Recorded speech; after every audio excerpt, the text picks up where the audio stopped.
Olá, pessoal, seja bem-vindo ao canal Filosofia Ser e Pensar. Hoje, nosso entrevistado é o professor Rodrigo Petrônio. Rodrigo Petrônio é escritor e filósofo, atua na fronteira entre literatura, semiologia, narratividade e filosofia.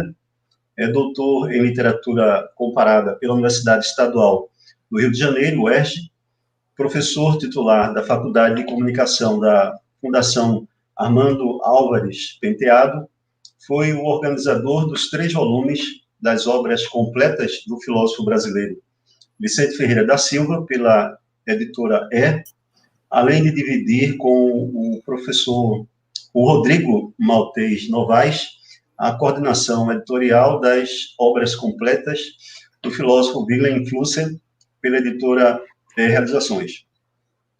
Uma das suas principais linhas de pesquisa é a de filosofia luso-brasileira. Por isso é que nós convidamos ele para essa entrevista sobre a filosofia de Vicente Ferreira da Silva. Professor, eu gostaria de começar com a citação de um trecho da tua introdução às obras completas de Vicente Ferreira da Silva, que eu julgo assim extremamente importante, que diz o seguinte: trabalhar na organização das obras de Vicente Ferreira da Silva é uma experiência das mais gratificantes, não só pela reflexão filosófica que ela proporciona, mas por nos colocar diante do próprio papel e do lugar da filosofia na história do pensamento. No caso brasileiro, em notar os desvãos e abismos que ainda existem entre o valor das obras e autores e a sua merecida discussão e reconhecimento pela razão pública. Tal situação de discrepância é gritante em se tratando de Vicente Ferreira da Silva, cujo reconhecimento é inversamente proporcional ao valor evidente de seu pensamento, traçando em um movimento vital extremamente agudo em suas sínteses, diálogos e formulações, surge, então, um incômodo e a necessidade racional de explicar de tal fato a incompreensão dos motivos efetivos que levaram um pensamento dessa latitude a passar quase meio século soterrado e esquecido, salta a nossos olhos. Eu gostaria de fazer a primeira pergunta, que tem a ver com esse trecho. Você foi responsável pela organização e preparação dos originais das obras completas de Vicente Ferreira da Silva. De alguma forma, esse trabalho é um trabalho arqueológico, né, de desenterrar objetos culturais de grande importância que foram, ao longo do tempo, esquecidos, preteridos. Assim, eu gostaria de saber, dentro dessa questão, como foi essa experiência de trabalhar e recuperar, editando as obras de Vicente Ferreira da Silva. Quem foi o Vicente Ferreira da Silva, para que as pessoas conheçam a biografia, algo da biografia dele, e qual a importância da obra de Vicente Ferreira da Silva para a reflexão filosófica brasileira. Tá. Bom, muito bom, viu? Em primeiro lugar, muito obrigado, viu, Marcílio, pelo convite, um prazer, é uma honra estar aqui, obrigado ao pessoal que esteja assistindo aí conosco, né? Então, começando, né, eu preciso sempre fazer um percurso, quando se fala do Vicente, eu preciso fazer um percurso autobiográfico para dizer como eu cheguei à obra dele, né? Essa questão do pensamento luso-brasileiro já me perseguia desde a graduação, porque eu sempre fiquei muito nessa interface entre literatura e filosofia, e eu percebi mesmo alguns pensadores que me chamavam muito a atenção, e que eles não estavam exatamente num cânone, né, mas que eu tentava ali perceber qual a importância deles, da obra, né, tanto para o Brasil, ou numa perspectiva da língua portuguesa, né, o pensamento de língua portuguesa. Então isso já me chamava atenção. Eu comecei a estudar alguns autores ao longo da graduação, depois ao longo de bastante tempo, e por uma questão de uma convergência, né, eu tenho um trabalho como escritor, e o poeta Donizete Galvão, que era muito meu amigo, já falecido, ele é muito ligado a Dora Ferreira da Silva, ele tinha uma grande admiração pela Dora, visitava a Dora e tal, e ele sempre falava, Rodrigo, você precisa conhecer a Dora, sua poesia, seu pensamento está muito relacionado à Dora. Eu já tinha conhecido um pouco da obra do Vicente na biblioteca da USP, havia dois volumes, né, que, aliás, eu tinha conseguido um só, eu lembro na época, que eram os volumes das obras completas que foram editados pelo IBF, a cuidado do Miguel Reale. E eu conhecia, mas eu ainda estava ali tateando, né? E aí o Donizete foi responsável por esse contato entre mim e a Dora, e aí nós formamos uma grande amizade mesmo, até o fim da vida dela, né? Uma grande mestra, querida, amiga, saudosa e tudo. E mais do que esse contato, nós estabelecemos uma reativação do Centro Cavalo Azul, que era a revista que a Dora editava. Depois, com a morte do Vicente em 63, ele editava uma revista chamada Diálogo, que também é uma revista importante, e a Dora passou a editar uma revista chamada Cavalo Azul, que era destinada a ensaios filosóficos, poemas, traduções, né, contos, e tinha uma pleiade ali de colaboradores incrível, né, Anatol Rosenfeld, Guimarães Rosa, Décio de Almeida Prado, o próprio Antônio Cândido né, também publicou na revista Diálogo. Antônio Cândido foi próximo da Dora e do Vicente no começo da vida, no começo da atividade, né, de ambos, depois se separaram um pouco. Mas então, e aí a Dora, ela quis reativar o Cavalo Azul sob um centro de pesquisa e de cursos. Então eu fiquei alguns anos junto com a Dora, dando aulas, né, nesse grupo, nesse centro de cursos. Ela participava de todas as aulas, né, quase às vezes era 4 mãos, em alguns momentos ela quase que ministrava a aula, em outros momentos eu é que era o professor, tudo, né, eu era o professor coordenador, mas ela também participava. Então foi uma relação muito, muito subjetiva, muito, sabe, muito de troca intelectual. A Dora é uma figura extremamente importante também no pensamento, tradutora das obras completas do Jung, uma das primeiras traduções das elegias de Duino de Rio, que é dela, né? A tradutora de Saint John Perse, uma grande pensadora de poesia, poeta também. E aí, então, foi praticamente absorvido. Esses encontros eram feitos, a nossa sala de aula era o escritório do Vicente e da Dora. Né? Então, as aulas se davam em torno da biblioteca do Vicente, né? No fundo da casa, e as pessoas iam lá e se formou um grupo muito coeso. Foi uma experiência realmente muito bonita, assim, muito singular, me marcou demais, e isso até hoje, né? Também tenho grandes memórias disso. Então, eu tenho que entrar por esse lado mais subjetivo, porque aí, nesse momento, né, eu comecei a me aprofundar mais na obra do Vicente, e eu fiquei, assim, impressionado, né? E daí eu fui ler as obras todas, li do começo ao fim, né, os 2 volumes, li tudo. E aí, nesse momento, tinha acabado de sair a edição portuguesa, né, Dialética da Consciência e Outros Ensaios, sob a curadoria do Antônio Brás Teixeira, que é um grande intelectual português também, estudioso de filosofia luso-brasileira, e também eu li essa edição, uma edição super bem cuidadosa, mas não é uma obra completa, é uma seleção. E eu fiquei, assim, instigado, né, e comecei a tentar divulgar esse pensamento. Um dos primeiros momentos foi no jornal da UBE, União dos Brasileiros Escritores, publiquei um pequeno artigo, depois escrevi um ensaio longo para a revista Agulha de Cultura, que era editada pelo Floriano Martins e pelo Cláudio Willer, poetas, tradutores, né, que conheciam o pensamento do Vicente e da Dora e deram toda a abertura, né. Então eu fiquei tentando, né, desbravar esse pensamento. Junto com a Dora, eu cheguei a levar cópias impressas da obra do Vicente para várias editoras, e nós batemos a porta de algumas editoras e não toparam publicar, a gente teve um pouco de dificuldade, e até uma coisa que me entristece, porque a Dora morreu sem ter visto essa publicação das obras completas, que aí generosamente o trabalho maravilhoso que o Edson Filho tem feito na editora ele acolheu com toda a ênfase, com toda a estrutura e proporcionou tudo, esse trabalho todo foi feito lá, né? Então, estou falando um pouco desse percurso, né, para situar como que eu cheguei e tudo mais. E aí, Marcílio, tem essa questão arqueológica mesmo, né? Na verdade, assim, o meu trabalho ele foi mais, assim, até um pouco humilde, porque eu fiz mais um cotejo e uma busca por artigos do Vicente que estariam dispersos, né, e que não teriam entrado nem nas obras editadas pelo Miguel Reale, né, que saíram esses 2 volumes em 1963, que é o ano da morte do Vicente, o espectador que não sabe, o Vicente morreu num acidente trágico, horrível, num acidente automobilístico, né, descendo aqui para Santos, para o litoral, em 63, com 40 e poucos anos, né. Então é muito impressionante também a produção, a maturidade intelectual dele, onde ele iria chegar se ele chegasse aos 80, 90 anos. Muito impressionante.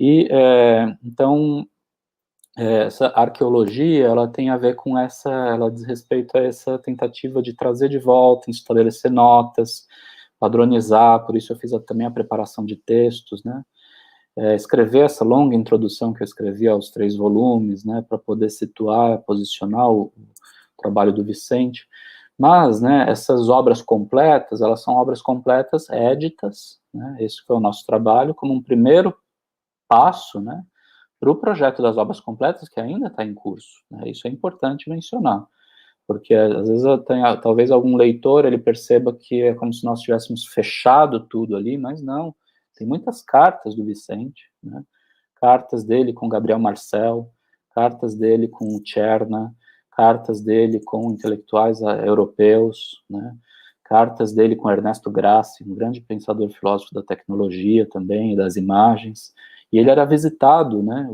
o professor Guerrot também, vinha a São Paulo, vinha para a USP, vinha visitar o Vicente Adora. Então, essa interlocução dele, carta dele até com Heidegger, né, então, existe aí um acervo, e esse acervo, ele só houve aí um certo descompasso, porque o acervo foi doado pela família, pela Inês Bianchi, né, que também é uma pessoa que eu agradeço muito, e que sempre esteja aí, né, sempre proporcionou tudo de bom aí, para que a gente pudesse divulgar a obra do Vicente, né, que é a filha, né, a Inês é filha do Vicente da Dora, e a família doou o espólio da Dora e do Vicente para o Instituto Moreira Salles, só que o espólio dele demorou um pouco para ser trabalhado, e depois ele foi alocado no Rio de Janeiro, por diversas questões lá do Moreira Salles. Então agora já, talvez nós tenhamos que ir para uma outra etapa, de ir lá visitar esse arquivo, né, assim, houve essa movimentação que dificultou um pouco o trabalho prático, mas agora, talvez daqui para frente, de pensar num outro momento, é o momento de expandir essa obra, como eu e o meu colega Rodrigo Maltz Novaes pretendemos fazer com o Flusser. A obra do Flusser, nós estamos publicando, por enquanto, as primeiras 19 monografias, que são os livros dele, né, dentre eles livros inéditos, o Gerações foi o primeiro volume que nós publicamos, é um livro gigante, 800 páginas, é um livraço de epistemologia, de filosofia da ciência, de história, de arqueologia do pensamento moderno do Flusser, mas nós pretendemos publicar os livros, mas depois o arquivo Flusser tem cerca de mais de 30 mil páginas. Então nós temos lá, ó, cartas, manuscritos, anotações, né, e esse arquivo está todo digitalizado, né, e aqui, também sob os auspícios do Instituto de Pesquisa, aqui dos Arquivos Flusser, aqui de São Paulo, né, que são coordenados pelos professores Norval Baitello Júnior e Diogo Bornhausen, dentre outros pesquisadores, e nós temos também, né, conosco também esse arquivo todo, o material e tudo mais, para a gente trabalhar. Então, estou falando isso só para não haver essa ideia de que as obras completas, elas se esgotam, elas estão abertas ainda. É apenas esse fechamento parcial das obras éditas, e inserir notas, ajustar os termos em alemão que ele usa, nós traduzimos, colocamos notas explicativas, e esse trabalho de escrever a introdução, né, que é uma introdução relativamente longa, né, e também me deu bastante trabalho. Eu consegui mestrados, né, defendidos na Universidade Federal da Bahia, eu consegui livros em sebos, assim, muito difíceis, que foram publicados, né, por exemplo, o livro do Adolfo Kripa, um livro totalmente esgotado, ou então a edição comemorativa da revista Convívio, que é dedicada ao Vicente também. Então houve uma garimpagem de sebos, né, e não havia muito desse material não está na internet. Então houve um trabalho que para mim foi muito prazeroso também, porque eu fui amealhando aí um conteúdo ao longo do tempo, e cotejando, lendo, né, os trabalhos da professora Constança Marcondes César também, brilhantes, né, ela é uma das grandes especialistas no Vicente, amiga da Dora, né, então, a livre docência dela, né, na Unicamp, isso, foi sobre o Vicente Ferreira da Silva, então eu consegui uma cópia impressa dessa livre docência, li, fichei, anotei. Então, houve esse movimento, né, todos os números da revista Diálogo, eu consegui, mesmo os números que eu não tinha, eu não consegui em sebos, eu consegui xerocar, com o professor Milton Vargas, que é uma figura esplêndida, um grande pensador também do Brasil, né, e é um super amigo da Dora, ele frequentava todas as noites os nossos cursos lá, e foi um dos melhores amigos do Vicente, do Flusser e da Dora, né, ao longo da vida também, infelizmente falecido, mas uma outra obra importante também de se rever é a obra do Milton Vargas, né, ele é um pensador de poesia, né, tem livros do Poesia e Verdade, um livro lindo de ensaios sobre poesia inglesa, pensador de tecnologia, né, uma acurácia muito grande no trato de conceitos, um grande leitor, é um humanista, né, uma figura humanista que quase se desapareceu. E o maior volume das cartas do Wilhelm Flusser são com Milton Vargas, né, o maior volume de troca de cartas. Então nós temos aí um arco do pensamento brasileiro que precisa ser melhor compreendido. Então, assim, entrando um pouco mais na sua questão, né, o trabalho foi esse, é um trabalho que foi uma entrada subjetiva pela Dora, né, graças ao meu querido aí amigo saudoso Donizete Galvão, e aí eu entrei na obra do Vicente, fiquei muito impactado, né, eu lembro que numa época que eu trabalhava na Folha de São Paulo, eu ia de trem para lá, eu ficava lendo o Vicente no trem, assim, devorando, riscando com lápis, e aquilo continuava na minha cabeça, eu falava, meu Deus, esse cara, que ensaísta, que potência de conceito que ele está trazendo, né, e aí isso foi se expandindo nesse sentido, né. Então, eu diria que é isso, né? E aí a importância, Marcílio, dele, eu acho que eu já citei alguns, Milton Vargas, o Tcherna, alguns pensadores meio que gravitavam, né? Euríalio Canabrava, por exemplo, é um pensador que tem uma extrema importância para a lógica, para a filosofia da linguagem, para a epistemologia, e às vezes são esses autores que eu sou quase um sociopata de sebos, né? Eu sou um escavador, assim, então eu encontro cada coisa, né, mas eu fico pensando, poxa, quem é que está tendo acesso a essas obras, né, quem é que está falando sobre esses autores?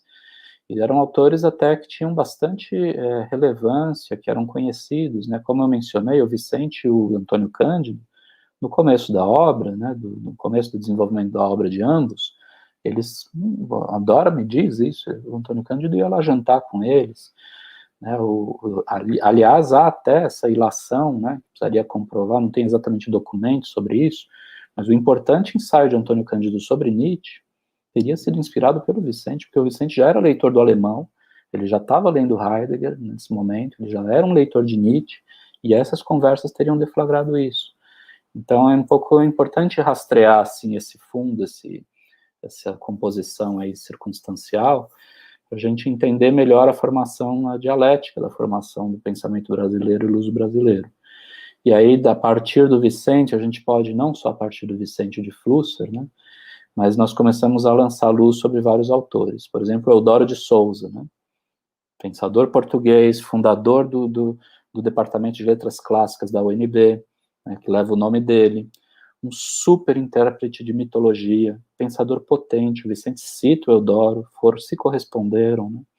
Então, o Eudoro de Souza, todo o trabalho dele sobre as perspectivas da ritualização, né? O rito seria anterior ao mito, as questões dele na literatura e na filosofia grega, como ele leu a mitopoiesis, que está lá no Vicente. O Vicente está bebendo no Eudoro de Souza. Agostinho da Silva, né? Figura impressionante, veio de Portugal, fundou não sei quantos departamentos de universidades no Brasil. O Agostinho está na gênese lá do Centro de Estudos Orientais da Universidade da Bahia, que foi um dos maiores, um dos centros de maior vanguarda do pensamento brasileiro. O Antônio Risério, pensador baiano, tem um livro chamado Avant-Garde na Bahia, em que ele fala como que a Universidade da Bahia, sob os auspícios do reitor Edgar Santos, se desenvolveu enormemente, formou cinema novo, formou núcleos de estudo de afro, né, de pensamento afro, e o Agostinho ele estava ligado a essa ideia do pensamento oriental, conectando África, né, Extremo Oriente, que é aquela hipótese mesmo do pensamento transatlântico e da nossa conexão com África, Ásia, Índia, né, nessa dimensão. Então, e o Agostinho também tem uma obra que agora a própria editora também tá com o projeto das obras completas do Agostinho, já saiu o primeiro volume, né? Então, se o espectador tiver interesse, vá atrás. Está sendo cuidado pelo Amão Pinho, que é um super especialista, professor aqui da Universidade Federal de Juiz de Fora, de Uberlândia. E o Amon, ele também é um interlocutor meu, um amigo, né? Ele e a Romana, né, que é a esposa dele, pesquisadora também portuguesa brasileira, eles são super conhecedores da obra do Agostinho da Silva. Então, essas coisas têm vindo, sim, né? Tem havido um maior desenvolvimento, e até do ponto de vista histórico também, não tanto do século XX, mas se a gente for pensar na escola de Recife, né, no Farias Brito. Então, eu tenho me batido muito com essa ideia, que tem uma formação uspiana, mas depois eu quero relativizar um pouco isso, porque eu também quero fugir desses antagonismos, né?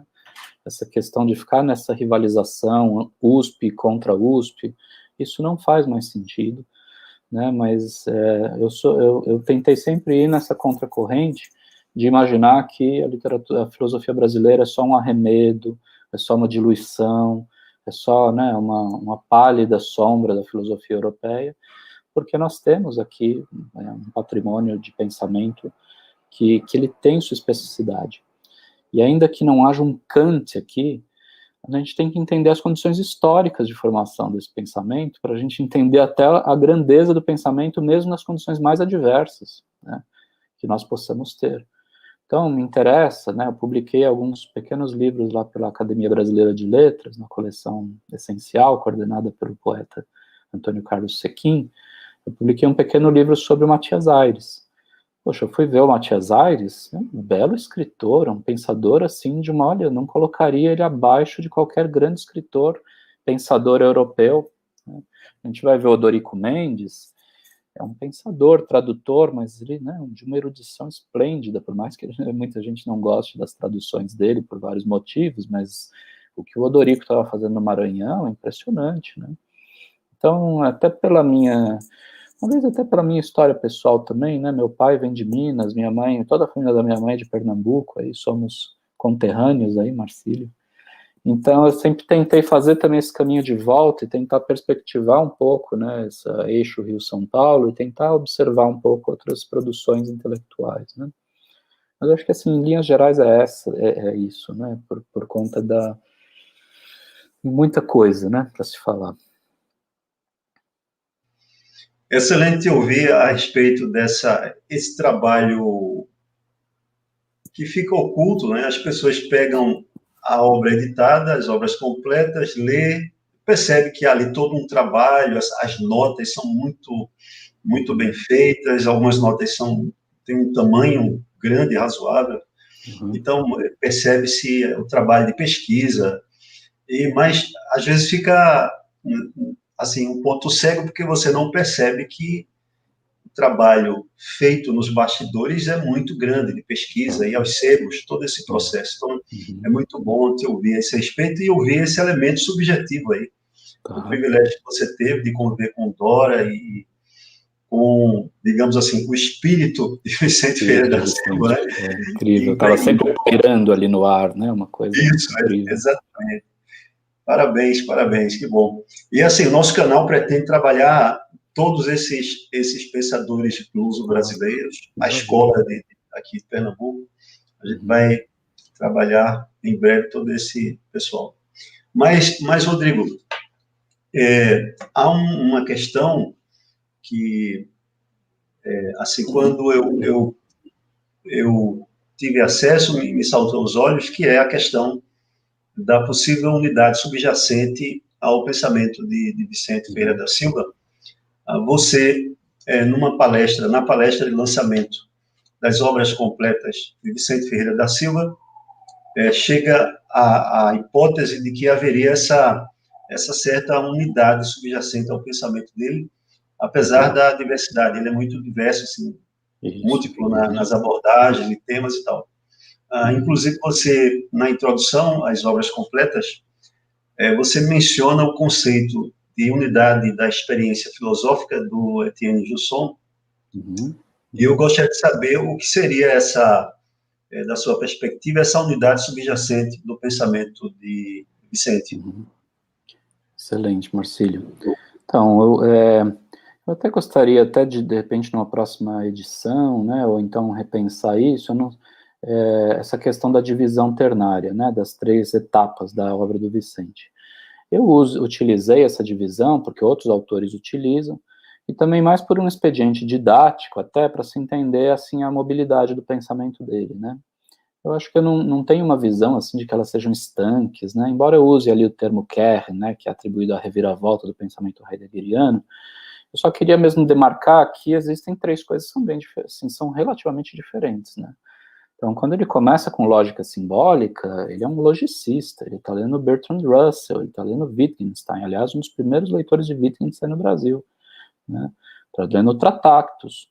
Então, então ali, né, a questão do Vicente, né, e o que chamou a atenção do Quine, né, por isso que ele virou um assistente à distância do lógico, né, americano Quine, que trocaram cartas, o Quine queria que ele fosse para Harvard, né, então esse começo do Vicente está muito ligado, né, ao que ele pôde absorver dos Principia Mathematica, de Russell e Whitehead, ao que ele pôde absorver da mudança ali da lógica formal, Peano, matemática, né, a matemática, a lógica, tentando assimilar para si a estrutura da matemática, né, e isso que se costuma chamar de lógica simbólica, lógica formal, né, que é essa revolução lógica começada nos inícios do século XX. Eu sinto ali, o Vicente, ele dialogava também com Vataguin, com outros pensadores matemáticos brasileiros também, que estavam formando lá a USP, a Escola Politécnica, e o Milton Vargas, ele seria futuramente professor da Escola Politécnica. Então, o Vicente, ele tem essa visão que ele está muito ligado à matemática, a um formalismo lógico, tá? A mudança dele para a fenomenologia, eu sinto que existiu talvez uma percepção que já vinha lá no Russell, né? O Russell começou pela matemática também. O Russell, a formação russeliana é matemática. Então, existe uma certa...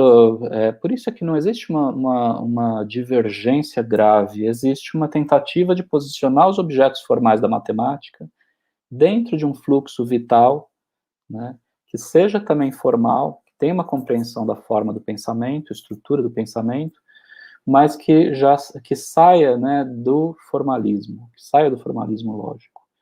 Eu acho que a passagem é essa, eu acho que é Russell, né?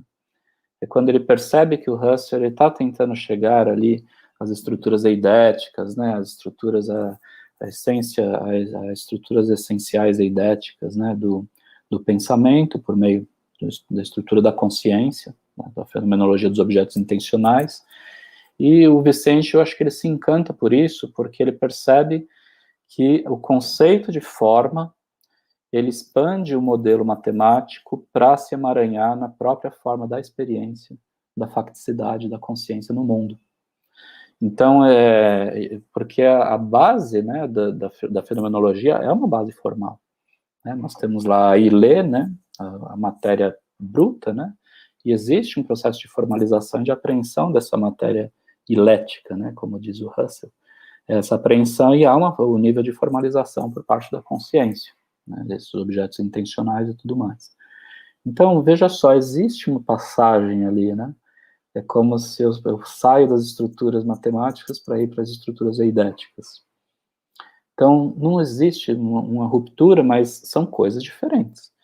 Eu não posso dizer, né, que são trabalhos diferentes. E lendo a letra do texto, nós vemos, o objetivo do Lógica Simbólica é apontar algumas diretrizes ali mesmo da lógica, equalizar aquilo, né, e pronto. Na Fenomenologia, que é o Dialética das Consciências, né, que eu aloquei como segundo volume, o Vicente ele também está diversificando o nível, o núcleo de pensadores com os quais ele está dialogando. Então, nós temos ali a presença do Jean Wahl, que é outro pensador enorme, né, que trouxe um introdutor de Whitehead, de William James, de toda a filosofia pragmática de língua inglesa, da metafísica de língua inglesa na França. E o Jean Wahl, então, o Vicente é encantado pela obra do Jean Wahl. Louis Lavelle, né, a metafísica, toda a reformulação da metafísica que o Lavelle está produzindo na França, o Vicente cita com certa constância Lavelle.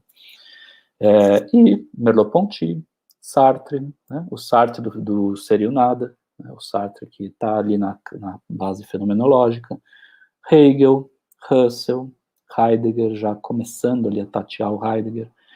Então, essa passagem, né, eu sinto que é uma passagem orgânica, porque o Vicente está interessado na forma, né, na forma da vida, a forma da vida da consciência, e como ela está incorporada, né, até ao mundo fático.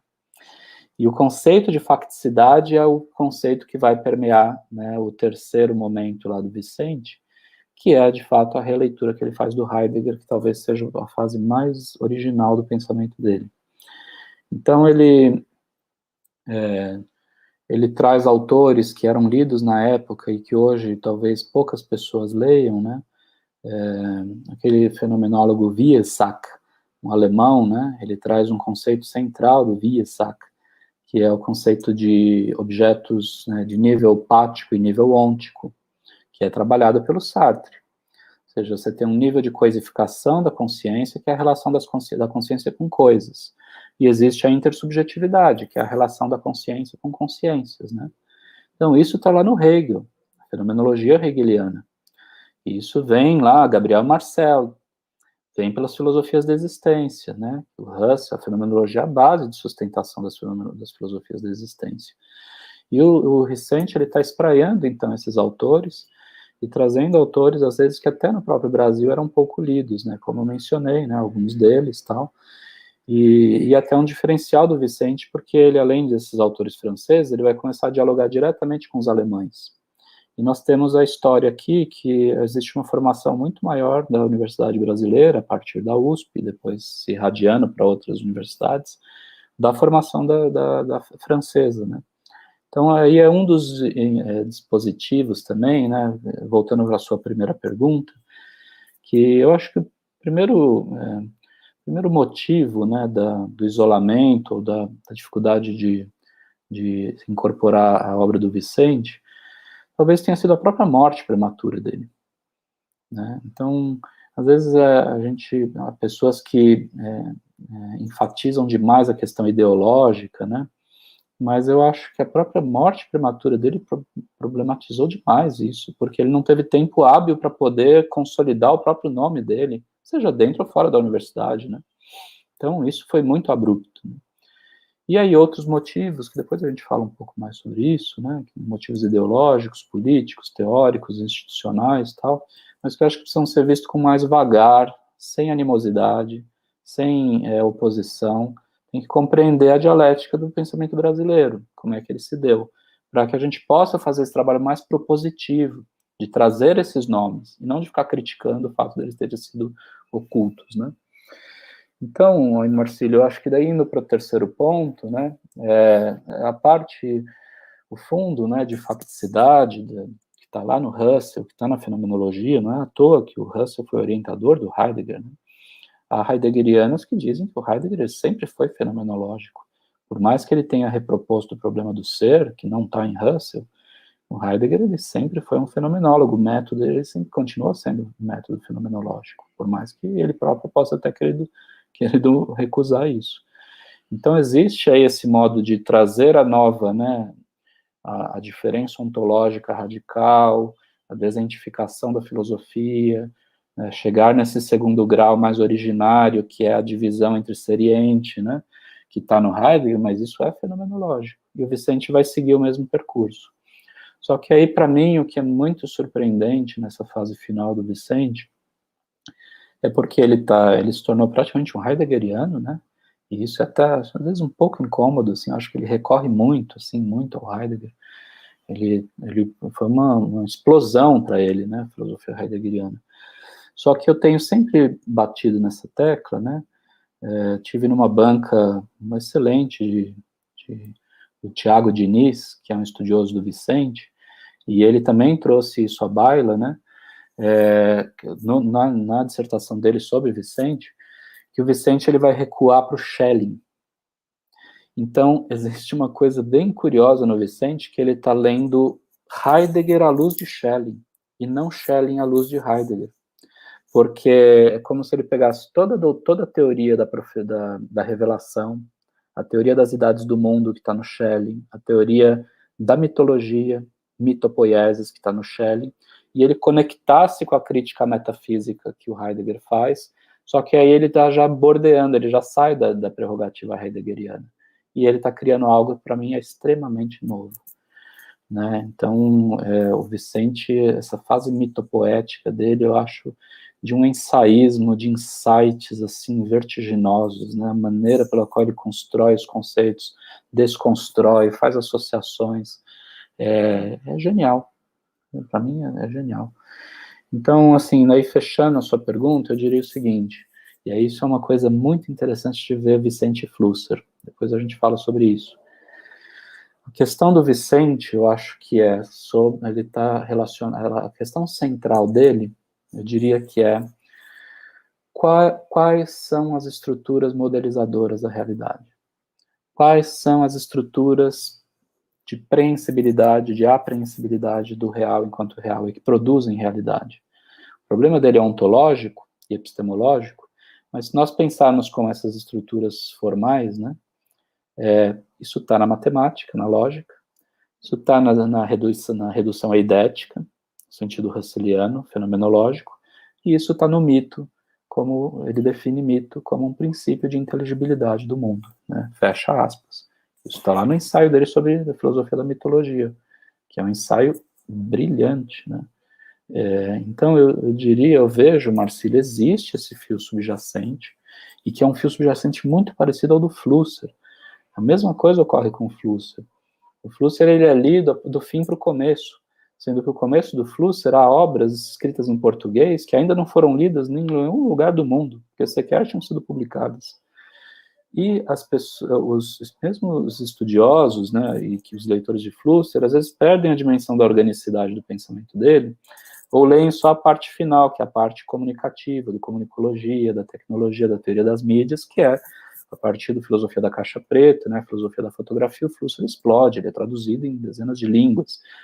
Mas existe essa arqueologia que você está mencionando, que a gente precisa fazer com o Flusser também, e nós vamos chegar lá no começo nos mesmos problemas do Vicente. Husserl, Wittgenstein, tá? E Heidegger. Eles estão tentando fazer essa costura entre filosofia continental e filosofia analítica. E ambos estão seguindo caminhos parecidos, chegam em pontos muito diferentes, seguindo os mesmos caminhos. Eu acho fascinante ver um cotejo de ambos dois.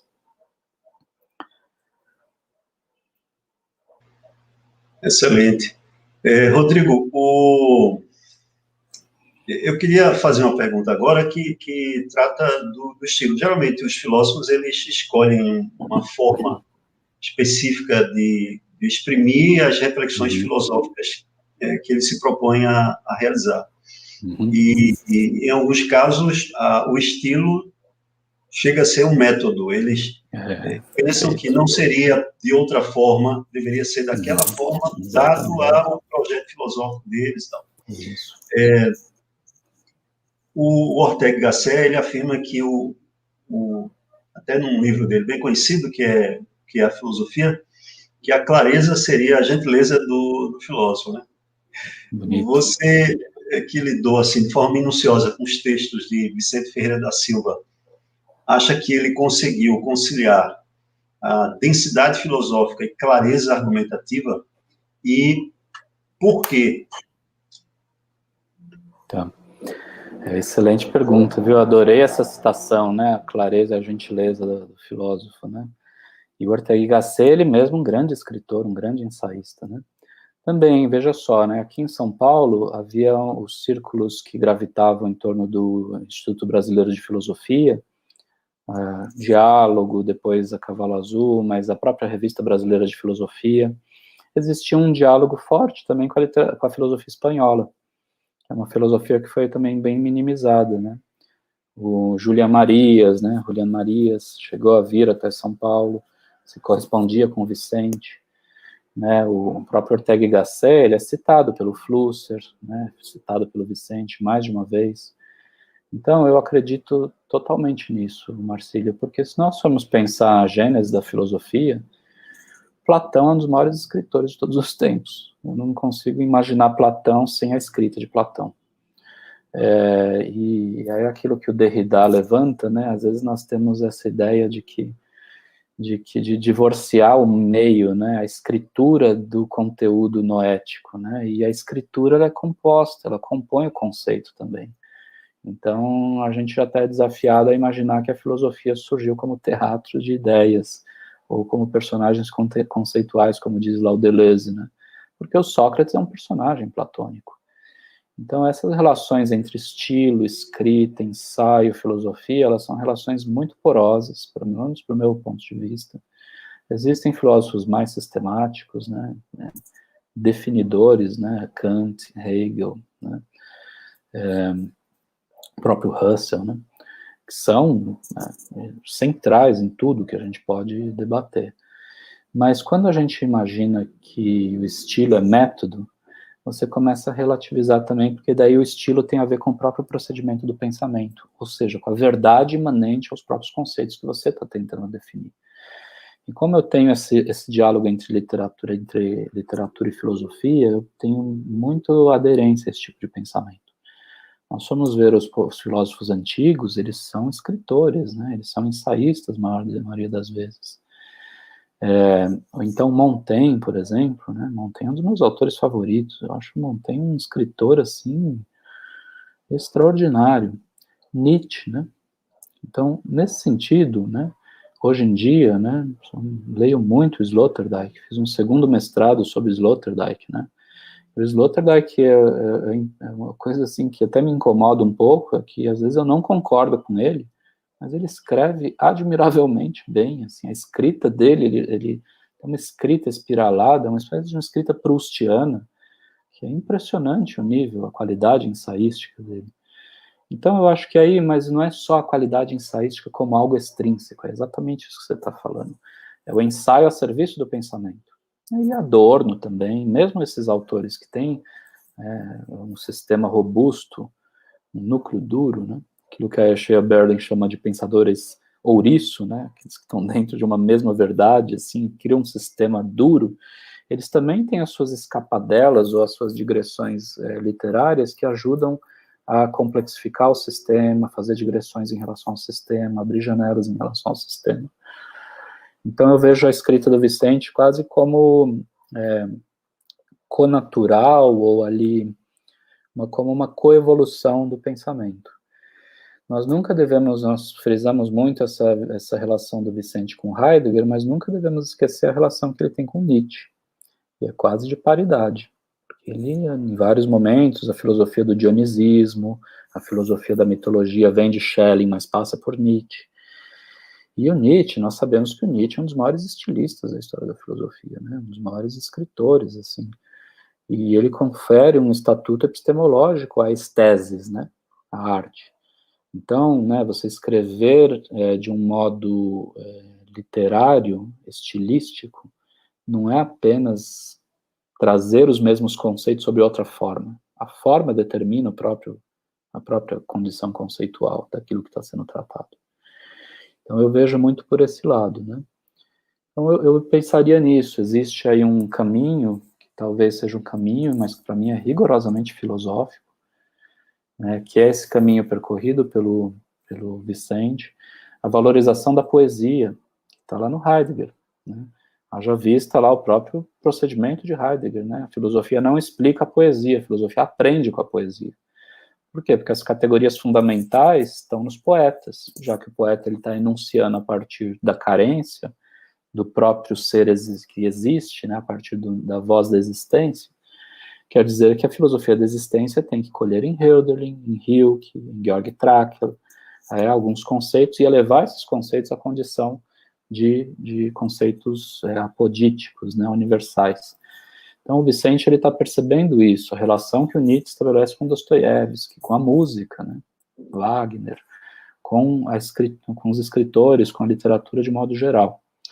Então é bem interessante também ver a permeabilidade, aí a Dora e o Vicente também conversavam bastante, porque a Dora como poeta, eu tenho certeza que a Dora também começou a dar ensejo, né, e a induzir o Vicente a ler alguns poetas que ela traduzia, e o Vicente absorveu também esse tipo de coisa, e a Dora também absorveu a parte da filosofia, né, que ela transpôs também para a literatura.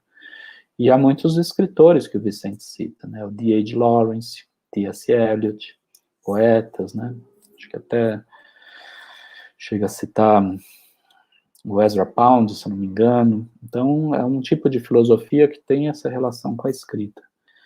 Como outros filósofos também, né? Se nós tomarmos o Ortega y Gasset, talvez uma das que eu acho uma obra importante do Ortega y Gasset, o Meditações do Quixote, é uma obra impressionante. Você pensa que você vai ler um livro sobre o Dom Quixote e você vê que ele está fazendo realmente um círculo ali concêntrico de reconstrução do pensamento mediterrâneo, do pensamento continental e o pensamento mediterrâneo, o pensamento europeu, né, as categorias básicas de cada forma de pensamento. Eu vejo, assim, muito no Vicente essa questão que é heideggeriana, mas começa antes, que é o interesse dele pela literatura e pela poesia. Isso deságua numa epistemologia nova, que é a epistemologia mitopoética e aórgica, né, a gente pode falar disso mais tarde, mais do final da obra, e isso também é algo que percorre o caminho dele, que é um pouco, que diz respeito a essa possibilidade também de apreensão formal da experiência, né, que talvez a poesia capte, a arte capte, né, esse tipo de, forneça estruturas, né, bases formais para captação e para produção de mundos.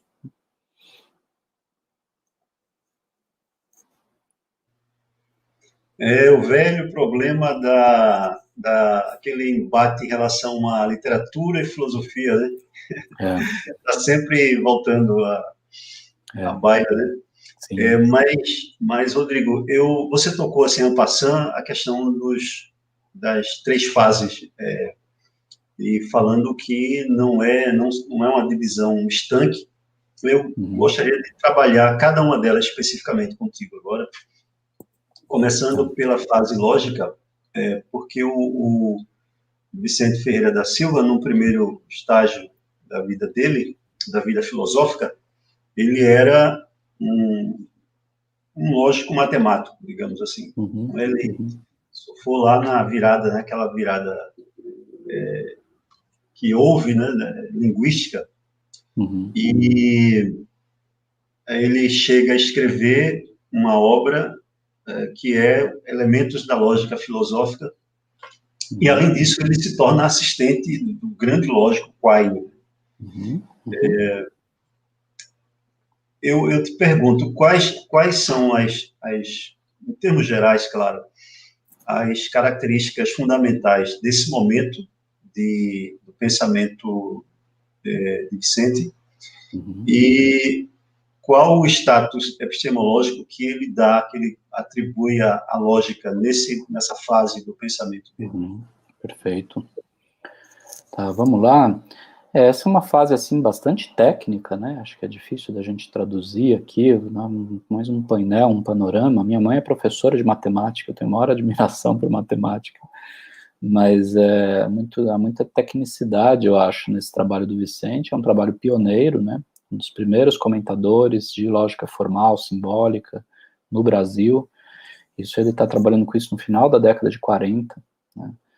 Então, já a partir, né, meados, final da década de 40, e eu diria que ele está se havendo com toda a problemática que existe ali já a partir da lógica, a partir do Círculo de Viena, né, do linguistic turn, né, que é o problema de se pensar qual é a estrutura matricial do pensamento, né? Qual é o trabalho base, assim, qual que é a grande questão da filosofia? E aí vai se trazer, seja por Carnap, Schilling, depois Wittgenstein, a questão básica é esse retorno à linguagem. Então, talvez tenha havido, durante muitos séculos, uma má formulação de problemas. por conta de uma má formulação dos dispositivos eminentemente linguísticos, por meio dos quais os problemas filosóficos são estruturados. E o Vicente, ele está, então, interessado nisso, né? O que eu digo que é de alta tecnicidade, porque um autor que eu tenho estudado, eu fiz meu pós-doutorado agora sobre ele, é o Whitehead, né? Alfred North Whitehead.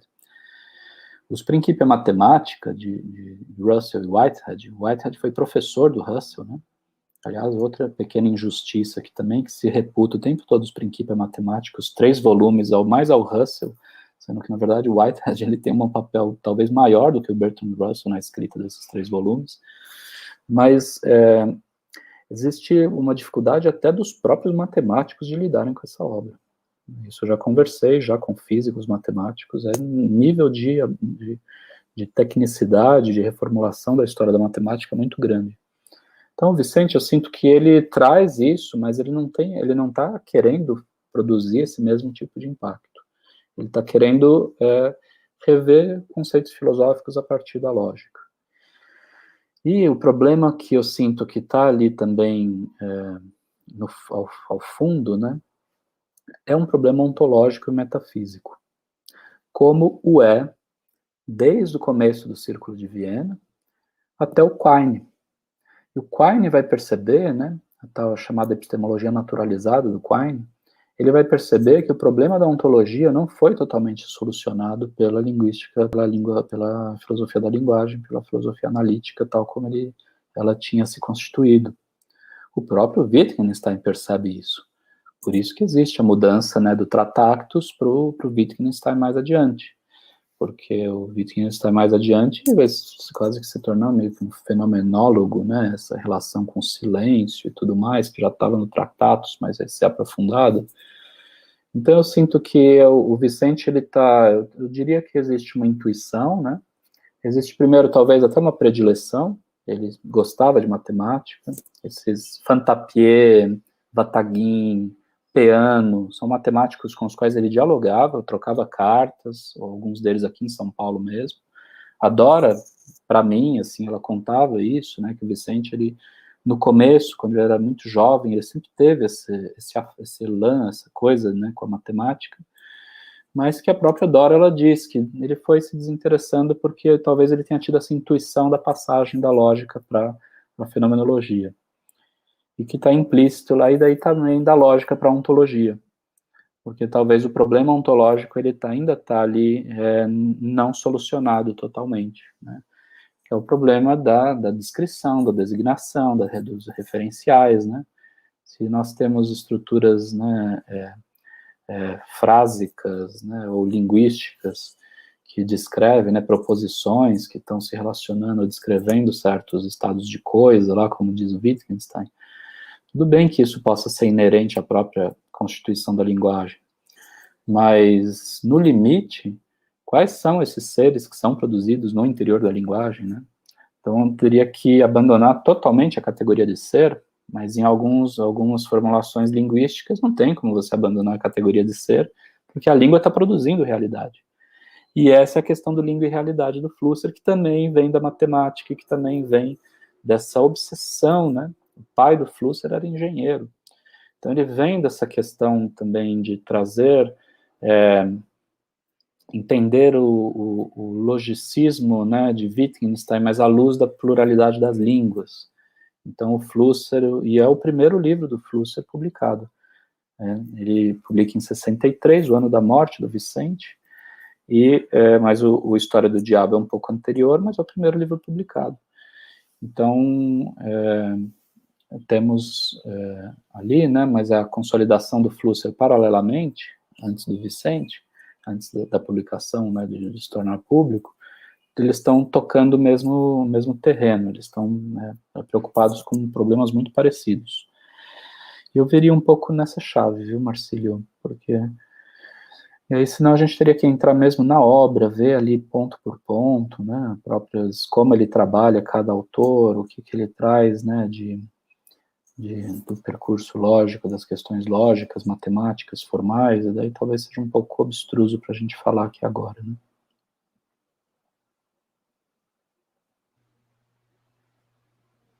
A impressão, Rodrigo, que eu tive quando eu li o Vicente mesmo, digamos, a dialética das consciências, vou partir para essa fase agora, que é a fenomenológica, a pergunta, a impressão que eu tive é que essa fase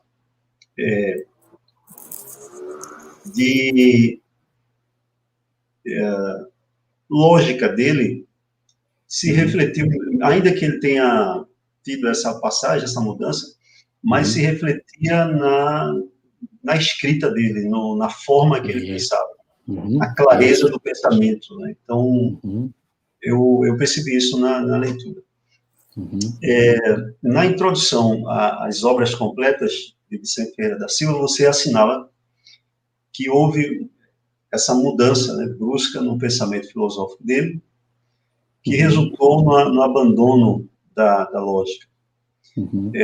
Nas suas investigações, você chegou a descobrir uma causa possível para esta mudança radical no modo de filosofar de Vicente Ferreira da Silva, e se descobriu qual teria sido a causa possível. Muito bom. Olha, teria que tatear um pouco, assim, eu não conseguia chegar a nada documentado, né? E para isso também teria que trabalhar com as cartas. Então é por isso e aí houve essa dificuldade que eu mencionei, né? Então, porque logo que a Dora faleceu em 2006, então, logo depois que a Dora faleceu e os arquivos, o espólio dela e do Vicente foram doados para o Instituto Moreira Salles, foi justamente no momento em que eu estava começando a trabalhar com a obra completa. Ela passou a ser publicada em 2010, né? Na verdade, ali em 2010, daí um volume foi ficando pronto e os volumes foram saindo. Então, houve aí um gap que é um espaçamento, porque assim que as obras foram recebidas, o Instituto ele tem o protocolo de trabalhar, catalogar, uma coisa lenta, né, uma coisa bastante minuciosa. E então nós ficamos anos sem acesso a esse material. E esse material, ele estava, de uma certa maneira, lá na casa da Dora, ficava num sótão, né, uma coisa, então eu mexi um pouco lá, mas não tinha, assim, uma materialidade, também por conta da morte da Dora, e depois da morte da Dora, que a editora me chamou para poder organizar as obras. E quando ele me chamou, o espólio deles já tinha ido para o Instituto Moreira Salles, e depois foi lá para o Instituto Moreira Salles do Rio. Então, por isso que eu digo, né, que seria importante, ainda está para ser feito esse trabalho, né, volto a dizer para o espectador e para você, Marcílio, ainda o trabalho na obra do Vicente ainda não está concluído. Esse foi o primeiro box lá dos 3 volumes, a recompilação da obra édita e de uma ou outra inserção de algum artigo mais acabado, mais finalizado e tudo. Mas ainda tem aí, né, uma questão, vamos ver, aí tem questões editoriais, o problema do Brasil, enfim, a gente tem que enfrentar tudo isso para ver como direcionar isso daqui para frente. Então, eu teria que ver um pouco mais esse material para poder entender. No material de comentadores, que foi muito material que eu consultei, o que eu vejo, eu já esbarrei já em algum texto dizendo, o Vicente continuou ao longo da vida fazendo alguns exercícios lógicos. Se eu não me engano, eu lembro muito vagamente disso, a Dora mencionou isso num momento, coisa de conversa, assim. Mas em um outro momento eu lembro dela ter mencionado que ela via que o Vicente não... Ele, de fato, quando ele descobriu a fenomenologia, houve ali uma descontinuidade. Ele meio que falou, não, eu não quero ir por aqui. Então ele teria fechado ali um pouco, né, ou pelo menos deixado em suspenso a questão lógica, e ele começou a se dedicar mais. Isso a Dora, me lembro dela ter falado um pouco disso, mas também muita coisa assim de memória, coisa de esparsa, que a gente não tem como provar isso, teria que ir para a documentação, ir lá fazer uma análise mais, né, in loco mesmo, com a lupa, né? E essa análise, por enquanto, agora, mas aí veio pandemia também, enfim, vamos deixar essa análise mais para frente. Nesse material de comentadores, né, eu vejo isso também, eu vejo muitos deles usam as 3 fases, eu usei as 3 fases, tenho tentado ressaltar, né, que são coisas diferentes, mas existe continuidade, mas eu não conseguiria detectar aí biograficamente o que aconteceu. A gente precisaria de mais documento para isso. Epistemologicamente, eu acho que é isso que eu já mencionei. Eu sinto que o mesmo percurso do Wittgenstein, de tentar resolver, né, os limites da lógica formal, ele vai para outro caminho. O Vicente estava tentando resolver os limites da lógica formal. Não quer dizer que não seja uma ferramenta fantástica, e que muitos filósofos analíticos são super importantes para a gente dirimir vários problemas, que às vezes são falsos problemas, né? Eu tenho estudado muito pragmatismo. William James, o próprio Whitehead, eu aloco ali como também dialogando com o pragmatismo em algum limite, e a gente vai observar, né, Peirce também, o pragmaticismo de Peirce. O pragmatismo, ele também elimina vários problemas, ou ele reposiciona vários problemas, e a filosofia da linguagem também o fez, né, esse reposicionamento. Aí, mas para Vicente, eu sinto que, talvez até tocado pela própria arte, tocado pela pintura, pela literatura, cada vez mais, e cada vez mais nietzschiano também, porque daí é quando ele começa a ler os alemães com mais ênfase. Então há também uma certa mudança de esquadro, em que ele está numa bibliografia matemática, lógica, italiana, pouca coisa alemã, mais os ingleses, Whitehead, Bertrand Russell, um pouco Wittgenstein também, alemão, mas... E aí, quando ele começa a adentrar um pouco mais o pensamento o francês, ele já tinha um acesso, ele já era leitor de vários autores franceses, mas também quando ele começa a acessar mais alguns pensadores alemães, e é quando ele começa a se orientar por essa Schelling, Nietzsche e Heidegger, né, eu diria nesse sentido. Então, você vê, então, na verdade, já está embutido também essa geração, essa germinação da terceira fase. Mas a segunda... o trabalho dele mais fenomenológico, né, eu sinto que talvez uma das causas, né, talvez o próprio aprofundamento dele na literatura e na arte, né, a fenomenologia tem um impacto gigantesco na arte.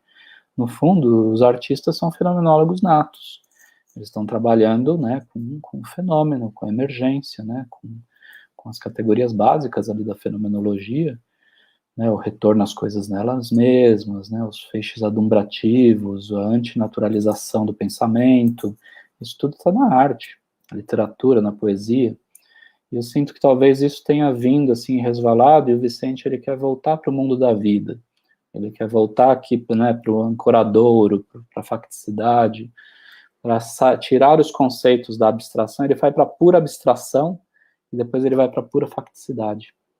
Talvez a parte final seja uma espécie de junção dessas duas coisas. Então, é por isso que eu digo que é um movimento que ele tem uma demarcação clara, mas permeando esse movimento existe ali uma busca por por esse mito, se a gente pode dizer assim, o mito como um princípio de inteligibilidade. Isso está lá no Kant, está nas traduções kantianas, mas eu acho que no Vicente é um pouco diferente. Um pouco não, às vezes é bastante diferente do kantismo, né? Estruturas a priorísticas, de apreensibilidade e tudo mais, né? Que isso tem todo, está imposto já na tradição do kantismo, né? Mas no Vicente é outra coisa, é diferente. Então eu veria por aí, Marcílio. E o que eu também digo em termos estilísticos, como você mencionou, né? É que o Dialética das Consciências é um livro maravilhosamente escrito, né? Eu escrevi na introdução às obras, e volto a repetir, é um dos maiores ensaios de filosofia de língua portuguesa. Do que eu conheço, poucas coisas ombreiam com a beleza, com a clareza, o modo, né, com o torneio das frases, o modo de organização do pensamento, né? Sim, impressionante. Inclusive, a próxima pergunta vai nessa Isso. direção. Que bom. Porque, assim, essa obra, realmente eu li, e é incrível, porque, assim, ele trabalha a questão de como se dá o embate, né, das consciências, né, o problema do reconhecimento, os tipos de reconhecimento. É interessante que ele fala a dialética da solidão e do encontro. Eu achei incrível aquela bonito, reflexão, né? filosófica, né? Mas então, e de fato você diz na introdução que essa obra seria a mais importante de Vicente, e aí são suas palavras textualmente, um dos maiores ensaios filosóficos escritos em língua portuguesa. Eu te pergunto, qual seria o problema fundamental nesta obra que ele aborda, e que proposta ele dá que ele oferece como resposta a esse problema? Uhum. Olha, Marcílio, acho que o problema fundamental, né, entra nas categorias de reconhecimento, né, que está na fenomenologia hegeliana, né, em que ele também está lendo Sartre ali, né, vendo como Sartre está posicionando, está lendo Russell também, né, entendendo como Russell está posicionando, né, o problema do ego, por exemplo, em Russell, uma categoria difícil de contornar no Russell, o conceito de ego, né, tanto que o Sartre ele vai reconstruir isso, pensar num ego transcendental, o ego é o mundo, não é o sujeito, não é a consciência. Então, eu sinto que o Vicente ele está nesse embate ali, o mesmo embate sartriano, Hegel, Russell e depois Heidegger. E o Sartre já está alinhando Hegel, Russell e Heidegger, né? No sentido de pensar uma ontologia fenomenológica. O Vicente ele está preparando uma ontologia fenomenológica, mas nesse livro ele se atém mais aos dispositivos da fenomenologia. Eu diria ali que um problema que é importante, e que aí nós entramos na literatura e no ensaio, né, você se lembra lá no final que ele vai falar do amor, né, ele vai falar da dialética da solidão e do encontro. Então, eu acho que ele tenta tangenciar ou tocar categorias muito fundamentais mesmo, sabe? E por isso é que a gente acaba resvalando, assim, bordeando a filosofia e indo para algo que seria literário, em um certo sentido, porque ele está trabalhando com conceitos muito nuançados. Solidão, isolamento, ipseidade, né? A ipseidade, que é a coisa, né? A coisidade, né? O que é a coisa? O que é a experiência da coisa? Depois vai aparecer lá no Heidegger, e ele vai trazer de volta, né, esse conceito. Ou a solipsismo, né? Quais são as categorias do solipsismo, os limites da psicologia. Então, eu diria que o Vicente ele está espraiando alguns temas, algumas questões, e ele vai recolher essas questões logo em seguida. Então, eu pensaria nesse sentido. Para mim, uma coisa que me marca muito nesse livro é essa leitura que ele faz, muito original, né, do Victor von Weizsäcker, que é a questão do nível ôntico-hipático. Isso está no Hegel, mas está em Sartre, né? A ideia da negatividade do olhar, né? Como o outro me negativa como sujeito, a liberdade do outro de me transformar em objeto do seu olhar. Mas no Vicente, ele tem uma saída, uma solução que ela é mais... não diria que ela é... No Sartre, ela é totalmente nadificadora. Ela é totalmente negativadora, né? Existe um problema no Sartre profundo que tem a ver com a decomposição do eu, a decomposição do sujeito, a decomposição do mundo, e o que o Sartre chama de má-fé, que é a maneira pela qual o sujeito, a consciência, procura reintegrar essa decomposição, sendo que, no fundo, ela não é integrável, ela não é reintegrável. Então, essa é a dialética das consciências, né, a fenomenologia ontológica no Sartre. Ele trabalha com esses níveis de decomposição, mas no fim não tem um limite para essa decomposição. Então é uma teoria bastante nadificadora, né? Também no sentido heideggeriano, da finitude, do Sein zum Tod, do ser para a morte, né? E no Vicente eu sinto algo que não é ingênuo. Ele está tentando tocar, por isso que ele toca no tema do amor. Será que diante desse abismo, dessa decomposição global que vem lá de Pascal, né? A decomposição do eu, a decomposição do universo, a decomposição da imaginação, e que o Pascal está trazendo e dando ensejo a toda a filosofia da existência, Sartre, Heidegger, Hegel já está dando fundamentos da filosofia da existência. Essa visão na negativação, né? O próprio espírito que negativa, negador da natureza, né? Que está lá no Hegel. Eu sinto que o Vicente ele tenta recosturar para pensar mais um princípio, a alteridade. Eu acho que talvez a grande questão do Vicente seja o acesso à alteridade. E esse acesso à alteridade ele não é necessariamente negador. Isso que eu pensaria um pouco nesse sentido. Existe o problema da objetificação do outro, que é quando o nível ôntico, consciência, objeto, nível pático, consciência, consciência. Né? Existe essa sobreposição. Eu posso negar, eu posso objetificar o outro por meio do meu olhar, porque eu sou livre para fazê-lo. Assim como o outro também pode me objetificar. A objetivação pode virar uma objetificação. E isso é um problema mútuo, porque se ambos se objetificam, se interditou qualquer contato, não tem mais consciência, ou seja, não tem mais reconhecimento. Mas eu sentiria assim, que eu sinto que a originalidade do Vicente talvez esteja aí, talvez esteja em buscar aí uma camada, um fundo de alteridade, para além dessa decomposição contínua, né, e sistemática, e que nós vemos também no Camus, né? Camus é um autor que eu amo desde a adolescência, eu sou um leitor frenético do Camus, eu adoro Camus, eu acho ele um brilhante filósofo, escritor, ensaísta, mas é uma negatividade potente ali, né? Tudo, a gente está no abismo, né? Do estrangeirismo, do nada, da náusea, da coisa, da coisidade, da não comunicabilidade, do não reconhecimento, da dessubjetivação, do não acesso à mera condição sensível do mundo, nem o sensível é dado, não tem experiência, o sujeito não consegue experienciar, é destituído de subjetividade, né? Então, o modelo pelo qual, né,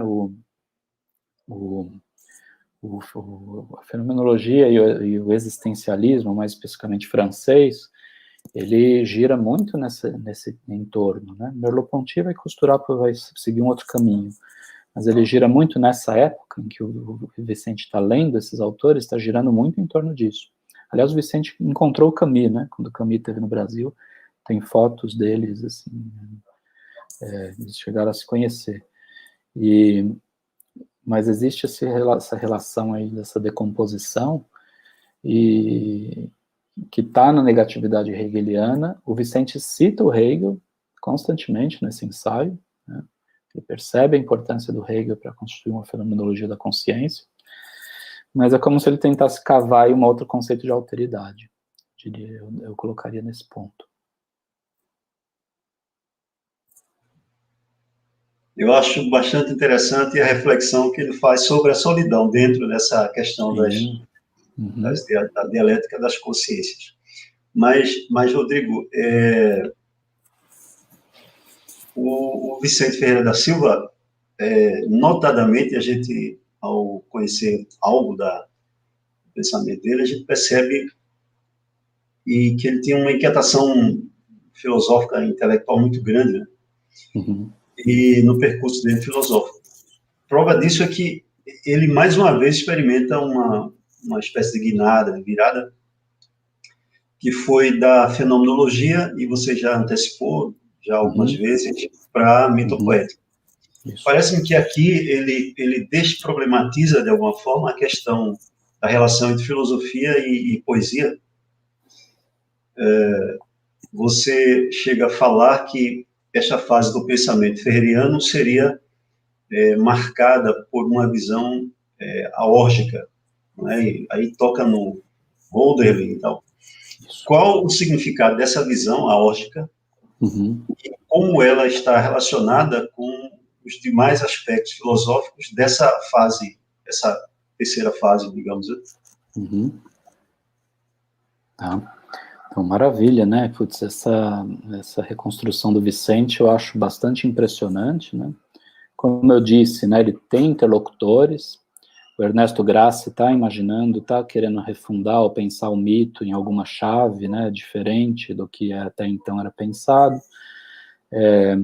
O Eudoro de Souza é importante para o Vicente. A leitura dos próprios textos gregos, né, e da própria reconstrução da filosofia grega a partir dessa mitopoética. Não nos esqueçamos que o primeiro ensaio do primeiro livro do Vicente é o Andróptero, que é um homem voador, e ele está mimetizando e desconstruindo um pouco a questão do mito da caverna de Platão. Então, o Vicente, leitor de Nietzsche, Dioniso, né, crítica, né, sintomatologia da filosofia, crítica da filosofia a partir de uma sintomatologia da cultura.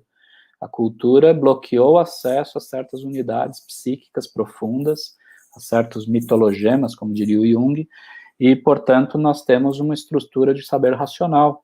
Só que essa estrutura de saber racional está montada sobre um poço sem fundo de denegações, se a gente for pensar no sentido psicanalítico. E o Vicente, ele vai perceber isso, é o que ele chama de estruturas pulsionais, né? Ele usa o conceito de pulsão.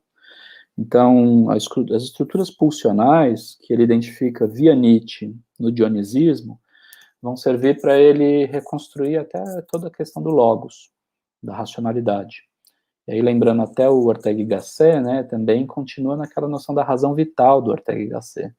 A razão vital é circunstancial, ela não se difere da sensibilidade, da experiência, do meio, né? O mundo sou eu e minha circunstância, né? Então você tem que entender tanto nessa tônica, quanto mesmo de estruturas profundas, pulsionais da natureza, e que o Vicente também vai buscar em alguns filósofos e pensadores, na origem da psicologia, quase lá no século XIX, né? Então, esse é um ponto, né? Acho que é o ponto mesmo de uma certa interdição no pensamento racional ocidental. Essa interdição, ela culmina com uma bomba, né, chamada Nietzsche. O Nietzsche, ele erode as bases desse saber racional, justamente trazendo à tona esse elemento mais poético, né, disruptivo, pulsional, dionisíaco, né? Sempre ressaltando que o Nietzsche está pensando sempre numa conciliação dos opostos, né? Ele não imagina que seja simplesmente um destroçar de Apolo, né? Aquele livro, Pequeno Ensaio de Juventude, Nietzsche escreveu com 25 anos, né? A visão dionisíaca do mundo, é muito claro lá a tese que depois vai perpassar, a ênfase no dionisismo só porque é o ponto que foi obscurecido no saber racional. Mas a origem da tragédia é a junção dionisíaca com máscara apolínea. A tragédia, ela tem a disrupção pulsional contida pela máscara da harmonia apolínea. E para o Nietzsche, a tragédia é um dos ápices do pensamento filosófico antigo, né? Então, o Vicente, ele sabe dessas coisas, ele está aí tentando seguir nessa linha nietzschiana e levar isso adiante. Uma outra fonte para ele, que é uma fonte que ele não conseguiu desenvolver muito, é a fonte da antropologia. Ele cita alguns filósofos antropólogos, Frobenius, que é um estudioso de África, Bachofen, que é o criador do conceito de matriarcado, né? Então, essa é uma coisa que eu lamento muito, porque o Vicente, se ele não tivesse a vida interrompida tragicamente, eu sinto que ele faria ali uma reconstrução também, a partir de uma visão antropológica da filosofia, e não necessariamente uma antropologia filosófica. Porque aí já entra no conceito de aórgico, porque o Vicente está pensando em categorias que são extremamente contemporâneas, que é a perspectiva do não humano em relação ao humano, e não do humano em relação ao não humano. Ele eviscera, ele inverte o antropocentrismo, porque ele começa a imaginar o homem como um epifenômeno de forças teogônicas, como ele chama, mitopoéticas, né, teopoéticas, né, que atravessam e ultrapassam o domínio do humano. E aí ele tem uma cosmologia. A cosmologia dele é essa cosmologia que diz respeito ao aórgico, né? Aórgico é uma palavra usada pelo poeta Hölderlin, que no fundo é poeta, mas há indícios de que alguns textos do idealismo alemão podem ser tributados ao Hölderlin, né? Muito próximos, né? Hölderlin, Hegel, Schelling. Mas o Hölderlin ficou mais conhecido como poeta. E o termo aórgico quer dizer, a tradução é aquilo que não é feito pelo humano. O que não é feito pelo homem. Essa que seria a tradução. O Vicente, ele fica encantado com isso, né? Porque ele percebe que o Hölderlin está trazendo um grande problema, que é o problema do antropocentrismo. O Hölderlin está iluminando um campo filosófico de conceitos, de imaginar uma cosmologia que atravessa o humano, mas que não surge do humano. Esse conceito de aórgico permite ao Vicente redimensionar as épocas humanas, que seriam épocas míticas, Schelling.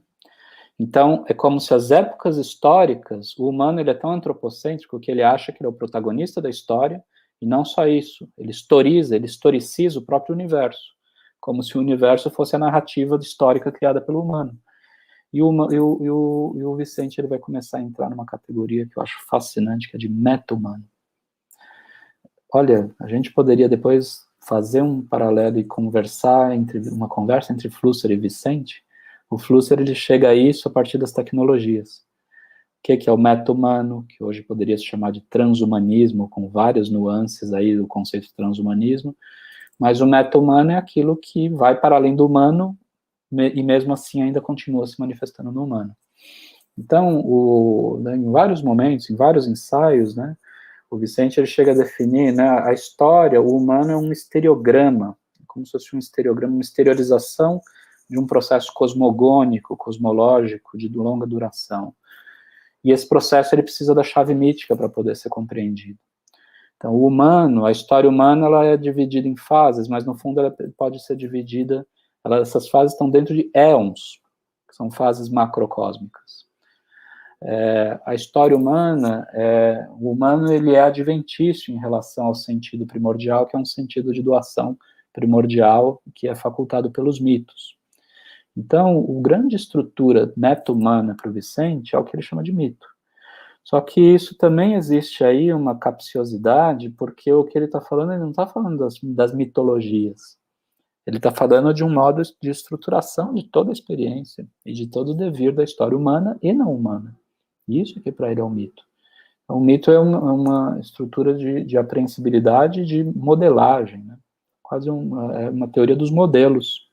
A matemática lógica lá no começo, eu tenho uma teoria dos modelos, um processo, um princípio de inteligibilidade, que sai da lógica matemática e chega ao mito.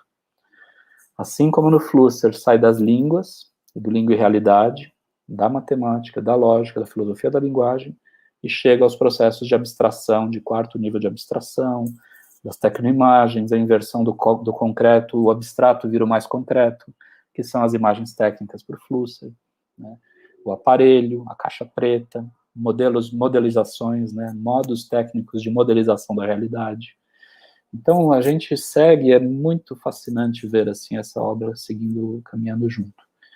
Então, só para a gente costurar um pouco, né, essas coisas, então, sinto que ele tateia, ele traz alguns mitos, ele estuda algumas mitologias, alguns mitólogos, né, o Karl Kerényi, por exemplo, né, o Vicente gostava muito, a Dora também gosta muito, o Jung é um interlocutor do Karl Kerényi, e o Karl Kerényi, ele, né, um dos mais importantes estudos sobre Dioniso, né, do Kerényi, e o Círculo de Eranos, né, tudo mais, Eliade, Henri Corbin, né, brilhante islamólogo, né? Então, o Vicente ele está tangenciando essa questão das religiões, do mito, da estrutura psíquica profunda. Jung também, em alguma medida, ali, a Dora já, até nos anos 60, ela já estava conhecendo um pouco a obra junguiana, e tentando trazer coisas de arte, questões de arte, poesia, no caso. Só que esse conceito é de grande impacto, né? Eu sinto que esse conceito ele é deflagrador de tudo que o Vicente estava buscando até então. Então, as idades do mundo, né? A teoria da revelação que está lá no Schelling, ele traz o Schelling à luz, o Heidegger à luz de Schelling. Todo o processo de implosão da metafísica de Heidegger é preservado, porque a noção de mito do Vicente não é substancialista, ela é pós-metafísica. E ele está imaginando a produção de novas mitologias, de novos éons, de novas eras, de novas fascinações, como ele diz, né? Os conceitos de fascinator, dispensator, né, também, a gente teria que ficar trabalhando aqui. São conceitos difíceis de cercar e de delinear, porque o Vicente ele começa a operar também nessa lógica meio mítica, que é quase como se fossem instâncias míticas, né? O fascinator é tudo aquilo que produz uma certa liga, ou modos de fascinação das entidades e do universo. Então, você tem, assim, uma estrutura de fascinação, ele está bebendo muito isso na fonte ali do Rudolf Otto, também é um autor que a Dora gostava muito. A ideia da dualidade, né, da bipolaridade do sagrado, né, o fascinans e o tremendum, né, o terrível e o fascinante, e como as religiões, os mitos, eles são bipolares eles sempre têm essa estrutura de fascinação e de terribilidade. E o Vicente trabalha, então, com o fascinator, o dispensator, né? O que é o dispensator? É tudo aquilo que prodigaliza ou que propicia as condições de que algo seja o que de que algo venha a ser o que é. Seja esse algo, e esse algo ele está se referindo àquilo que ele chama de cena mundana. Então, o conceito de mundanidade do Heidegger é aberto aqui, mas existe algo originário, é preenchido pelo mito. E o mito é aquilo que possibilita todos os mundos possíveis, imagináveis, concebíveis, dentro do qual a gente está vivendo. Nesses estudos que eu tenho feito de Whitehead, né, no processo de realidade, cujo subtítulo é Ensaio de Cosmologia, o Whitehead ele trabalha com uma noção de épocas cósmicas. Eu precisaria também documentar isso. O Vicente leu Whitehead, não a parte matemática, mas ele também leu um pouco a parte metafísica do Whitehead. Mas essa noção de épocas cósmicas do Whitehead, ele está pensando em fatias cosmológicas mesmo, em que pode-se vigorar determinados mundos e determinadas leis. O Vicente está pensando a partir do dispensator e da estrutura mítica originária. Você tem certos éons. Esses éons, eles possibilitam, no sentido meta-humano, certas constituições humanas. Só que a gente pode ir para além do humano e pensar em outros seres, animais, vegetais, mundos, né, concepções possíveis. E por isso eu sinto que essa parte do Vicente é extremamente contemporânea, dialoga com novas ontologias, dialoga com o non-human turn, né, do Richard Gerson, que tem 10, 12, 15 anos que essa teoria está aí, dialoga com o realismo especulativo, né, em teoria super contemporânea, aí 10, 15, 20 anos aí que está sendo trabalhado. E isso, né, Marcílio, isso é que me chama a atenção, né? Quando eu trabalho Flusser, Vicente, a gente aqui no Brasil, na periferia do capitalismo, escritores aqui brilhantes, criando coisas geniais em língua portuguesa, e hoje você tem, né, hoje em dia, eu adoro o Harari, né, o historiador, virei quase um especialista em Harari, mas virou uma certa moda você falar de algoritmos, né?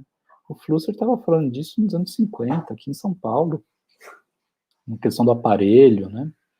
E isso, o problema do aparelho, que meu colega, amigo, o Rodrigo Maltz Novaes, a pesquisa dele está sendo em percorrer o conceito de aparelho ao longo de toda a obra do Flusser.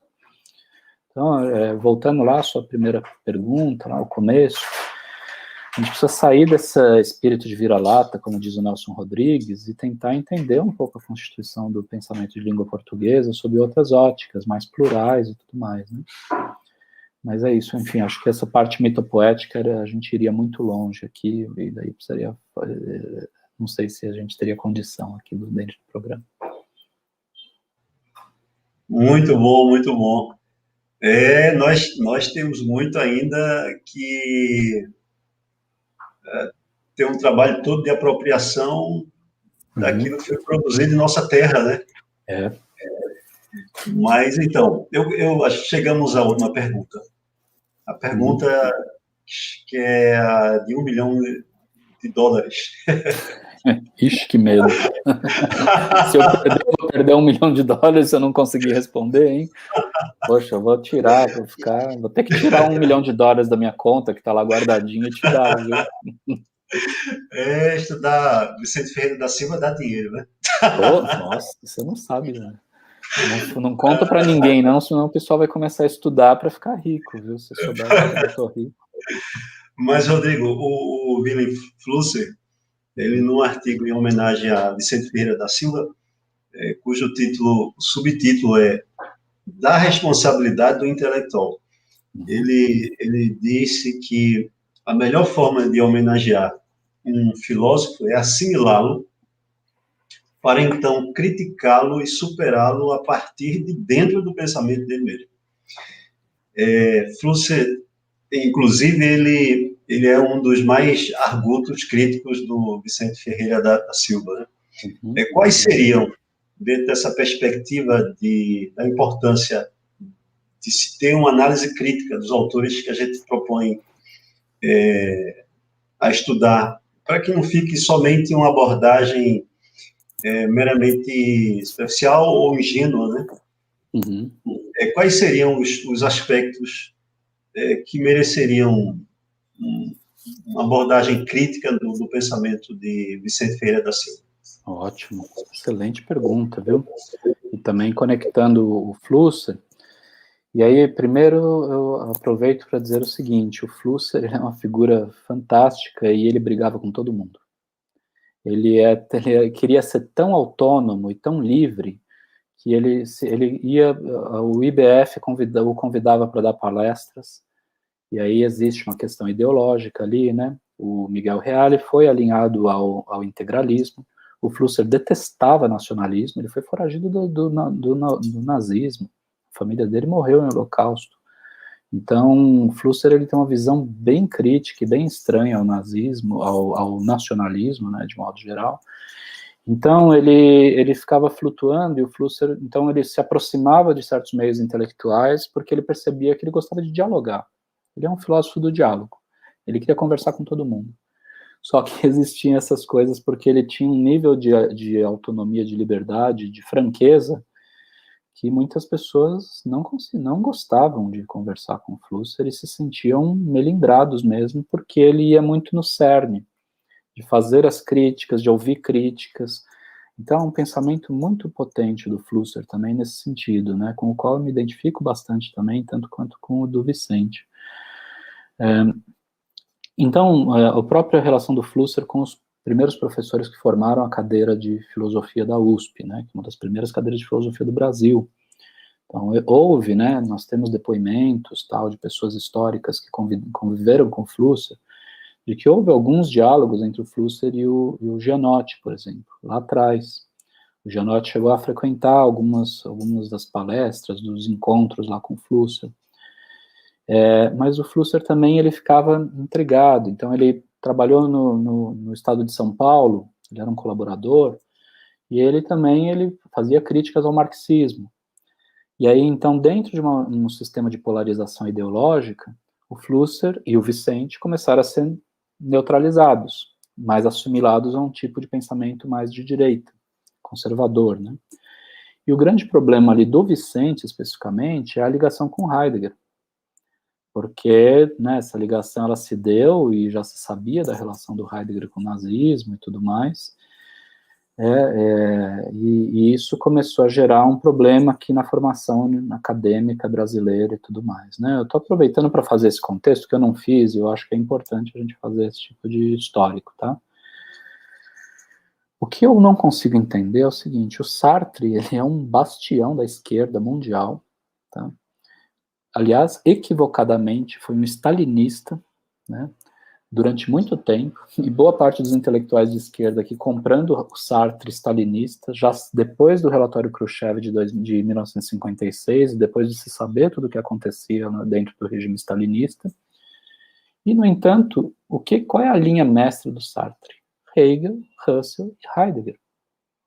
Então, tem umas coisas curiosas, a quantidade, né? Hoje em dia, o Alain Badiou, que é um comunista maoísta, o Alain Badiou diz textualmente, no começo do seria o evento, Heidegger é o último grande filósofo do Ocidente, nós já temos que partir de Heidegger.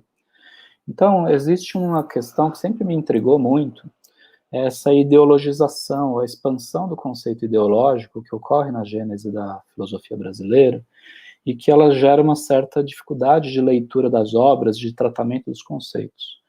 E aí eu já também embutindo aí Flusser e Vicente, os dois.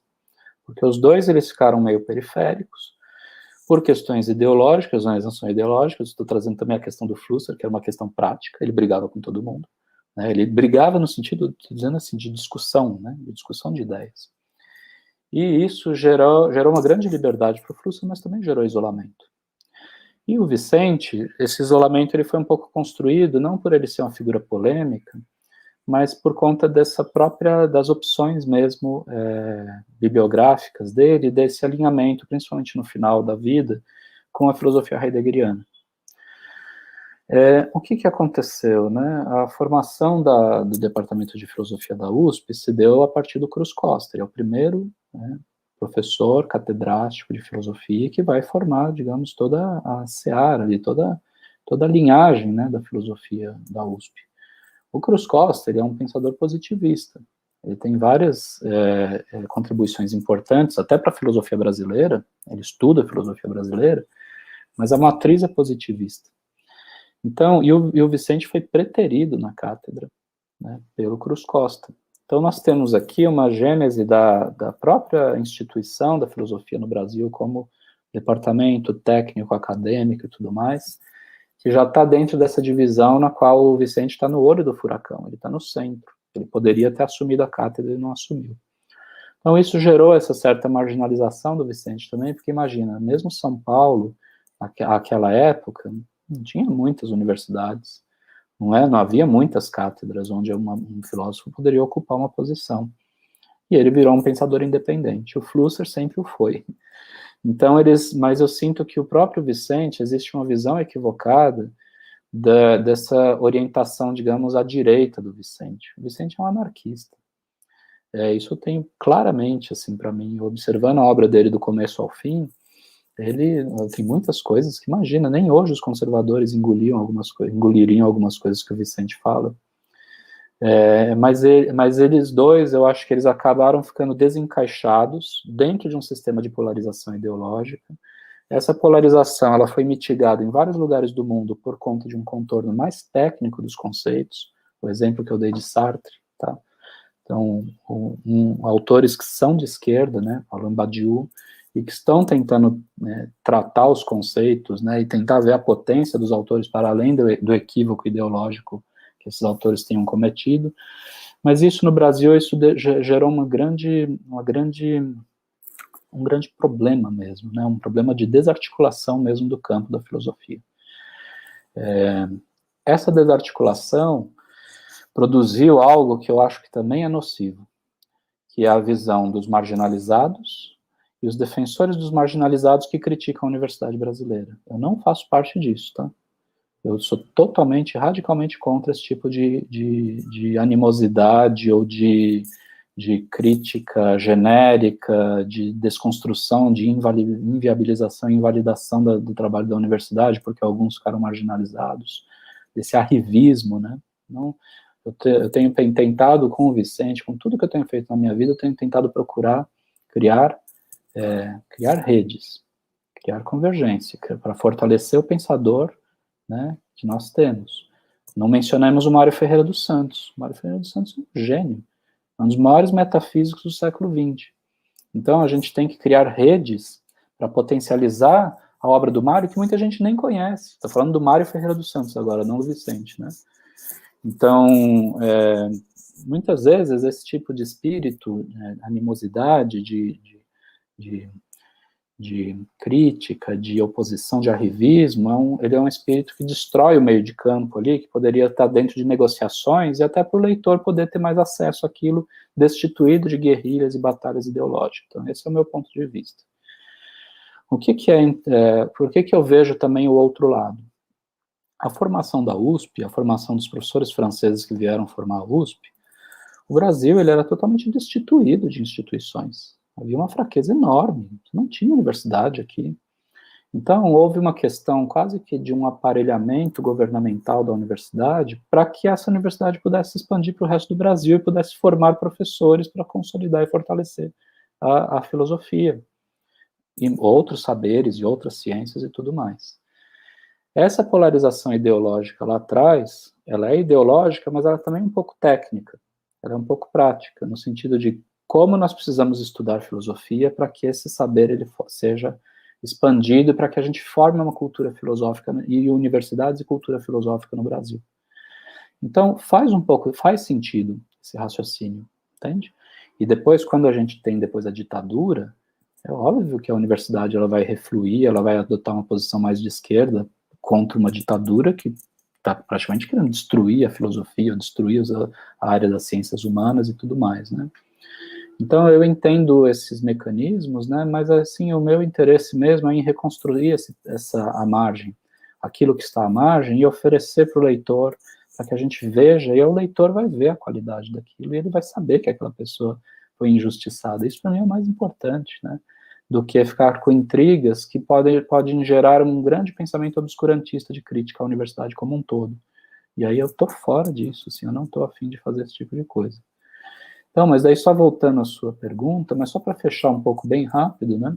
Um pouco exemplificando com o Flusser, tem um vídeo uma entrevista do José Arthur Gianotti, recente, em que ele relativiza um pouco o modo de fazer filosofia da USP, dizendo que talvez o Flusser, e ele cita o Flusser, dizendo que talvez eles pudessem ter tido um pouco mais de permeabilidade, uma filosofia como a do Flusser. Eu não estou citando, eu estou parafraseando, né, mas é mais ou menos a ideia, o argumento dele é esse: um tipo de filosofia como o Flusser, ela pode ser feita hoje em dia, ou seria interessante que a universidade não tivesse se fechado tanto em aquele tipo de leitura estruturalista, tecnicista, e ela tivesse conseguido fazer um equilíbrio entre pensadores um pouco mais ensaísticos e um tipo de pensamento mais técnico. Isso é o Gianotti.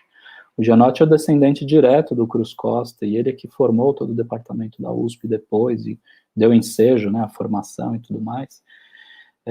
Então eu vejo um pouco nessa chave. Agora, voltando ao Flusser e ao Vicente, eu acho que o Flusser, você disse que ele tem críticas, né, e tem, porque o Flusser criticava todo mundo, mas tem um trecho de um texto do Flusser no qual ele diz que o Vicente é o maior filósofo brasileiro. Eles tinham uma profunda admiração, frequentavam a casa um do outro, adorava o Flusser, dizia que ele parecia um diabinho, assim, com a barba, assim, e ele era muito incisivo, e ele estava sempre diabólico, assim, sempre instigando o dissenso para gerar pensamento.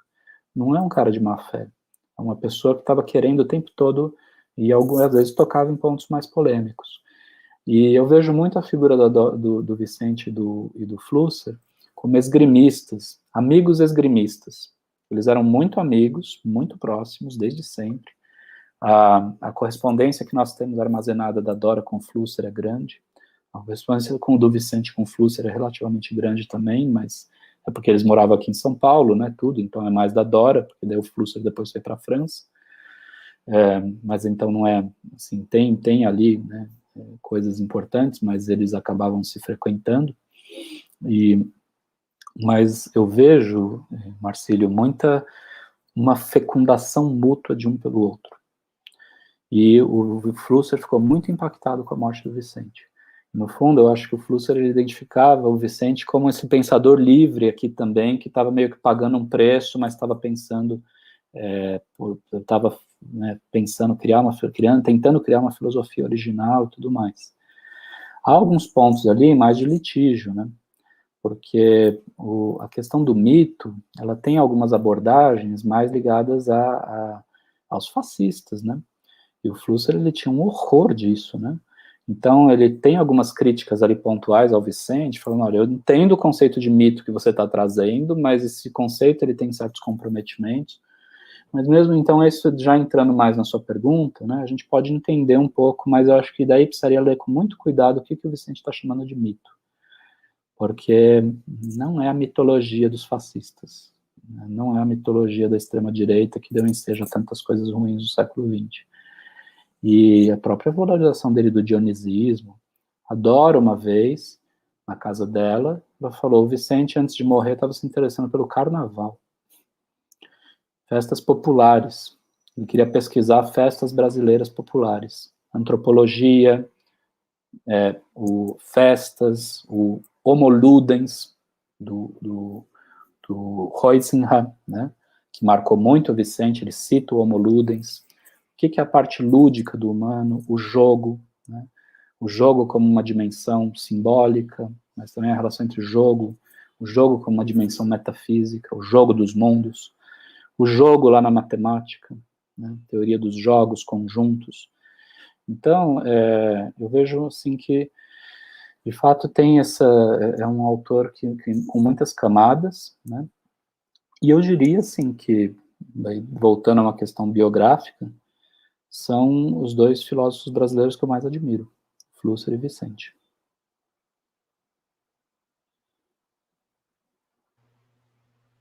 muito bom, excelente. Você tocou aí na questão ideológica, né, eu penso que toda adesão ideológica, ao que quer que seja, tem um poder, assim, letal demais em relação a neutralizar a inteligência humana, inclusive as mais brilhantes. Perfeito. Então, assim, é algo que Excelente. a gente tem que ter muito cuidado, né? Eu entrevistei o Antônio Pedro Mesquita, na Universidade de Lisboa, que é um especialista em Aristóteles, Uhum. e num dado momento da entrevista a gente tratou da questão da relação que ao longo da história do pensamento a gente encontra muito, que é a relação ideia-ódio. Uhum. Como muitas vezes homens que se propunham a refletir filosoficamente se deixavam apoderar de ódio, por divergência, né?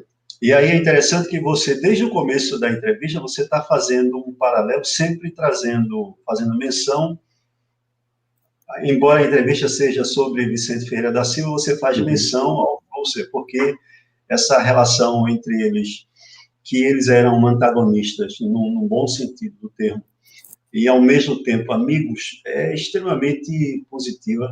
É. E eu penso que é demais necessário no Brasil, né, a gente aprender que divergir não é se tornar inimigo, a gente pode Exatamente. divergir numa boa, Uhum. meu pensamento, ou um texto meu, ou uma fala minha, ser submetida ao escrutínio crítico de alguém, colega, eu fazer a mesma coisa em relação ao pensamento dele, e isso não ser uma ofensa pessoal, não ser Perfeito. causa de briga, de destruição. A gente precisa aprender a evoluir muito nesse sentido. Mas, Rodrigo, eu quero te agradecer imensamente. Para mim foi uma honra ter você aqui no Imagina. nosso canal. Eu espero que a gente tenha outros momentos aí, trabalhando outros autores, filósofos, como o Flúcio, por exemplo, Prazer. e agradeço muito. Tá bom? Eu quero só repassar a palavra para você, para as reconsiderações finais, algo que você queira colocar, para a gente finalizar. Perfeito. Imagina, Marcílio, eu que agradeço, uma honra e um prazer, viu? Muito obrigado pelo convite, por falar de Vicente, de Flusser, desses autores, falar de filosofia, de pensamento luso-brasileiro, para mim é um prazer enorme. E só para finalizar mesmo, né, esse antagonismo produtivo, Flusser e Vicente, não é nada mais do que a postura socrática, né? A gente está falando de filosofia, o que é uma atitude socrática? É a atitude, né, do dissenso ali, do dialogismo. Então, eu sinto que às vezes isso faz falta para que nós já temos tantos problemas sociais, tantos problemas econômicos, tantos problemas intelectuais, a gente precisa ter uma visão mais estratégica, mais construtiva, mais propositiva, assim, de como a gente vai abordar esses pensadores, ou mesmo toda a dimensão do pensamento de língua portuguesa. Haja vista, né, uma questão, Marcílio, português não é lido por ninguém no mundo. Então é uma coisa, sabe, tem uma questão estratégica até, que as pessoas não percebem, que nós já falamos e escrevemos numa língua periférica marginalizada. Então, então nós vamos ficar nos destruindo aqui dentro, sendo que no fundo a gente poderia estar tentando propor traduções e expandir o campo luso-brasileiro da língua portuguesa, para que ele possa ser mais conhecido no mundo, né? O Mário de Andrade tem uma piada, né, que eu acho muito interessante, que teriam perguntado para ele quando que o Brasil, a literatura brasileira ficaria muito famosa, não sei o quê, ele falou, quando o câmbio nos for propício. Tem um problema que é econômico, é político, né, e a gente já tem que lutar contra esse problema político, que é essa obstrução de haver pouca tradução, de haver... Se nós vamos minimizar a filosofia feita em língua portuguesa, se nós mesmos minimizamos, por que os outros vão querer traduzir essa filosofia se não tem nada de interessante nela? Já que existe até um bloqueio linguístico, político, econômico, social e tudo mais, além dos problemas internos ao Brasil. Então, é preciso pensar nisso. E além desses filósofos mais clássicos do século XX, muita gente hoje em dia, dentro das universidades, fazendo trabalhos brilhantes, né? Bom, não tem nem como citar aqui tantas pessoas boas, né? Então, eu penso muito por esse sentido. Correto. Rodrigo, muito obrigado, um grande abraço. Espero outras oportunidades. Imagina. Essa possibilidade de outras entrevistas. Mas, muito obrigado, tá? Muito satisfeito. Muito obrigado, Marcelo. Prazer aí. Obrigado, pessoal que estiver assistindo. Um abraço, hein? Prazer. E, no caso, você que está nos assistindo, se inscreva no canal, compartilhe, curta. Você vai estar nos ajudando a manter esse trabalho, a fazer outras entrevistas interessantes como esta. Um grande abraço.